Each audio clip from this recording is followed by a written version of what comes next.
چې موږ بېګا هم پښمني کې تشه سره چای پخ کړی ده، اوس کلي نه دوه روټۍ هغو ته موږ له ډېر وړه راکړي او څه چا مو ترې چا مو وړو موږ بلور مې هم سلامونه احترامات او ګرانو کتونکو ټولو کتونکو ته رمضان ډېر ډېر مبارک.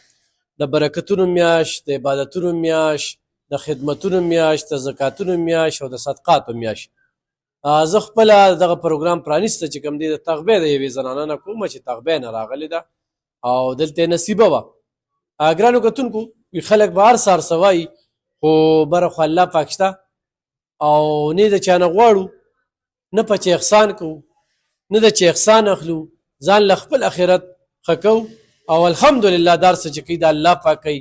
ډېر خلک وایي علب خان شیرپو بیا را پیدا شو، دغه روژه کې بیا را پیدا شي او په دغه روژه کې د خپل وس مطابق چا له دړې، چا له دوه دړې، چا له چټاکې، چا له پو، چا له ګوتې غوړي، چا له دوه ګوتې غوړي، چا له ټیمګي، بس دغه یو سلسله چې کومه ده هغه روانه وي، خو دا هر څه الله پاک کوي. نو هغې خلکو ته زه دا وایم خو په خپله څه کولی شي نو وکړې، او چې نه شی کولی نو بې ځایه دغه مې درته په دغه کې خبرې دي، بیا به زمونږ خپل کار روان وي.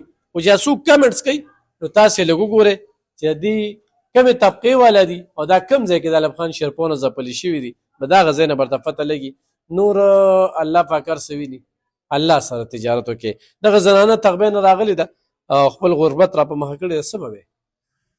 بس روژې ته به وایم چې پرون خو دغه تاسو موږ لږ په موږ ډېر ځان وکړو په دې چې پرون ټوله ورځ د تغبې کې ګرځېدلې، خو چا راله څه هم نه دي راکړي.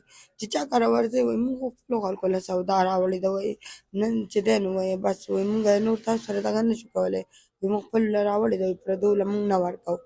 بس تاسو لمبر هم میلاوه د پرون نه بله ورځ وروسته، خو بس تاسو موږ دفتر کې نه یو چې دفتر کې کښېنو بیا به راشئ نو موږ راشو. بس موږ خو خپلو پښتنو وروڼو ته دغه وایو ورورې، خو بس د هغوی څه دغه کېږي. زموږ داسې ورورې روژه ده که نه چې موږ بېګا هم پښمني کې تشه سره چای پخ کړی ده، اوس کلي نه دوه روټۍ هغو ته موږ له ډېر وړه راکړي او څه چا مو ترې چا مو وړو موږ بلور مې هم بچو ته ما ورته پېغلې لورانې مې دي دوه هماغه پکېږي ما ورته ما ورته مې د رحمو هلته ځمه زه ډېرې مجبورې نه وروړي د روژه په خلمانې دلته راغلم او دلته مې خپل هر څه مخې ته کېښود.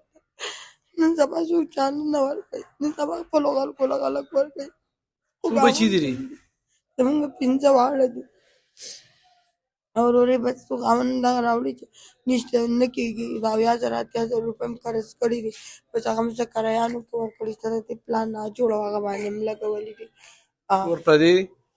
کور پردی دی. اول به مو خانانو کره کار کوو، راته ویل دا کور رانه وساتي، نو بس اوس یې ترېږدو، بس کور په کرۍ باندې دی. صحیح. ګرانو کتونکو دغه زمونږ سټارټ و، الحمدلله دغه سلسله و مخ په وړاندې بوځو. دغه زنانه سره خو تاسو رابطه کوئ نو دې د موبایل نمبر دی 0370 15 37 500. زمونږ چې څونه ویډیوګانې ګورئ ضرورتمند زنانه چې وي او موبایل ورسره وي د هغې نمبر به پکې وي. نور په دې باندې زمونږ اکاونټ نمبر وي. رمضان کې را سره څوک مدد کوي پکار ده چې دا زنانه چې دې وخت کې دوړي چې نور هم ډېر سوړلې وي، خو زمونږ د خپل وس خبره ده. الحمدلله الحمدلله د الله پاک لاک لاک شکر دی چې څوک هم د دې درد نه خالي نه ځي. نو تعاون راسره وکړئ.